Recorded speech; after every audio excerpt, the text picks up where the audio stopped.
In this video, we will talk about where and how to store and back up your research data in order to prevent the most common risks of loss and to make sure that your data is being stored in an appropriate location. We'll cover storage options available to students and researchers at the University of Minnesota and some features to look for in these storage options. All of your files have to live somewhere, but no storage option is infinite or perfect. In addition to some of the risks identified in the risk management video, some storage-specific problems you may encounter include running out of storage space, restrictions on where you can store your data. If you have sensitive data, there might be institutional or legal requirements about where you can keep this data and who can access it. Your hard drive might crash. Your cloud storage provider may change their terms. Cloud storage is very useful, but it's just another way of saying that you're storing your data on someone else's computer. The risks to the physical servers are still present, it's just that you aren't responsible for it. The other thing is that cloud storage is a service provided by third-party businesses, and they can choose their terms and change them at any time, which may include charging you for more storage or reducing your allotment of free storage. One way to reduce the risk of a storage failure is to make multiple copies of your work. We call this the 3-2-1 rule. For files that are very important, you want to aim to keep 3 copies of your work. One will be the working copy and the others are backup. You'll want to store these files on 2 different kinds of storage. This can be your computer hard drive, department server, or Google Drive. If all your copies are on one kind of medium, for example, if they're all stored within the cloud, they'll be subject to the same kinds of risks. If you start experiencing persistent issues with internet connectivity, you would lose access to all cloud copies. And then you would want at least one of these copies off-site. This is to prevent against some of the threats that are mentioned in the risk management video. If your lab floods, for example, it won't matter if you had multiple copies of your files if all those copies were located in the same room. You may be thinking that this idea of 3-2-1 is at odds with some of the storage problems mentioned previously. And you are right, there are some key tensions. On one side, you may want to back up everything in multiple places to really protect against those risks we talked about earlier. On the other side, storage is not infinite, and the more files you have, the more copies of files, the more difficult it will be to keep track of them and to make sure that they are up to date. It may also be possible that due to the nature of your data, that you are unable to make 3 copies, whether because of size or because of other restrictions. In practice, you will want to focus on making sure that your most critical files are being stored in multiple places, while for other files, you may want to take a different approach. Consider the risk between losing an article that you downloaded from a database versus the recording of an interview with an elderly community member who has since passed away.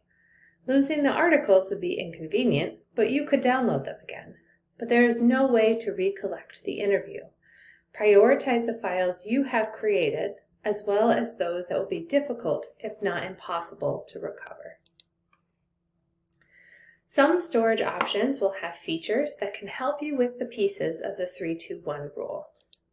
For example, some have built-in versioning. Rather than separately saving files as version 1 or version 2, final_1 and final_final, and so on, some storage services like Google Drive offer built-in versioning, which lets you roll back to a single file to its earlier states or stages. This can be incredibly useful, but it's not really a backup in the sense it's still a single copy of the file. If you lose access to your Google Drive account, you'll lose access to the document and all the previous versions. With syncing, when a change to a file is made in one location, all other places while it was synced are updated as well. This is a common feature with cloud storage options. It's a great way to quickly keep files across multiple geographic locations. Syncing works differently across programs, so you do have to be careful. Since the data are linked, if a file becomes corrupt or is accidentally deleted in one location, that change might be copied over to the other locations. Finally, systems that do automatic backups typically cost money. One of the benefits of using university-managed storage, such as a departmental server, is that the data is automatically backed up on those servers and can be recovered within 30 days if a file is lost or corrupted. All right, so let's look at some of the storage options available at the University of Minnesota. While backup and syncing are nice, most decisions about storage end up being based on who needs to be able to access it, or be prevented from having access to it. So this matrix on whether the storage option is considered secure enough to store unsensitive or non-public data, and whether the storage options provided provides methods to help with collaboration. If you have sensitive data, such as social security numbers, health results, then you have to be very mindful of where you store it.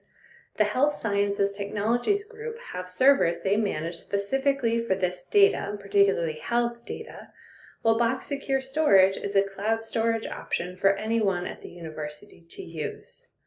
Non-public data is considered less of a risk than sensitive data. While it shouldn't be shared publicly, this kind of data wouldn't have a major issue if that storage location was compromised. Here, self-managed collaboration indicates whether you can invite someone to see, download, or edit your files without having to request that the Office of Information Technology add that collaborator for you. We'll talk a bit more about Box, Google Drive, and UMN servers, as these are the most likely options you will be using in the next slides. Box is a secure cloud storage option that the university provides for sensitive data, and is a great tool for sharing this data with collaborators.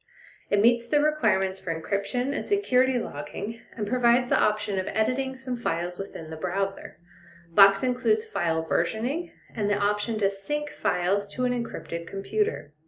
You need to use two-factor authentication to access Box, but you can add collaborators from outside the university. One restriction is that no individual files are allowed above 50 gigabytes. Google Drive is a general all-purpose option for storing files that are not sensitive or do not contain restricted information.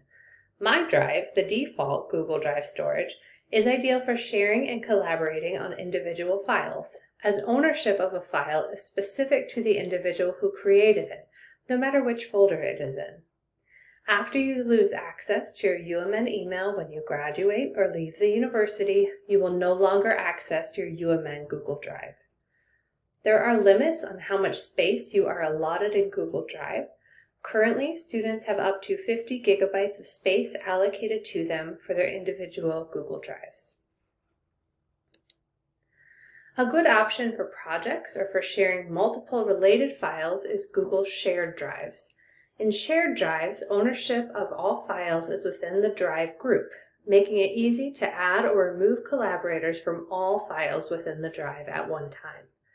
This will be a particularly useful option for labs or research groups that use Drive to collaborate on research projects. Shared Drive have limits of 100 gigabytes and do need to be requested by faculty or staff members. UMN storage is a great general storage option for data at the university. There are specific storage options for research data, which can store more sensitive files, as well as administrative or individual information. This storage is owned and managed by the university and has a much larger storage capacity, with individuals able to access 20 terabytes of storage without charge. If you have very large individual files or a large amount of data overall, one other potential option is the Minnesota Supercomputing Institute. They have varying storage options depending on where your data is in the research lifecycle, if it's still actively being processed or if it's being kept for archival purposes. This is an option that your PI would need to assist with, and there may be storage costs associated with each account. There are many more options than what we discussed here that the university provides. The storage selection tool is a very useful tool that lets you enter the requirements you have for storing data and identifies among these and many other storage options which might work best for you. So if you're looking for more information on where to store your data, this is a great place to start.